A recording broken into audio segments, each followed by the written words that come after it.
Dernière ligne droite pour les producteurs de pommes de terre des Flandres, dans le nord. Après 3 semaines de temps sec, les conditions d'arrachage se gâtent au fur et à mesure que le mois d'octobre avance. Ici, dans le champ de cet agriculteur, le chantier avance correctement malgré la dizaine de millimètres tombés quelques heures auparavant. L'arracheuse de Wolf avance lentement avec un débit de moins de 3 hectares par jour. Elle est davantage ralentie par les fans de pommes de terre que par la terre humide.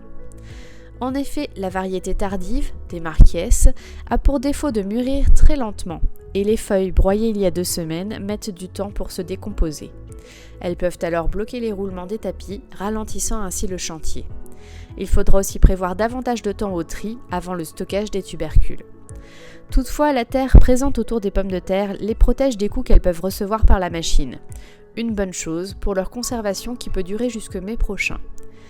En effet, destinés aux industries françaises et belges de frites, les producteurs établissent des contrats avec une rémunération qui diffère selon la date d'enlèvement.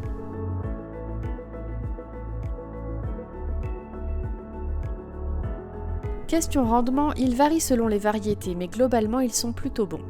Un peu surprenant lorsque l'on sait qu'elles ont été plantées avec 1 mois de retard et ont subi une période sèche ensuite. D'autant que les apports d'engrais ont été moins bien valorisés et que le désherbage mécanique et chimique n'ont pas tous bien fonctionné. Alors qu'il y a une semaine, les chantiers s'étaient arrêtés faute de pluie, les parcelles étaient trop sèches, cette fois-ci c'est la pluie qui va les stopper. Le temps presse pour les producteurs de pommes de terre du Nord, une période de pluie est annoncée, rendant les arrachages impossibles et retardant les semis de céréales ensuite.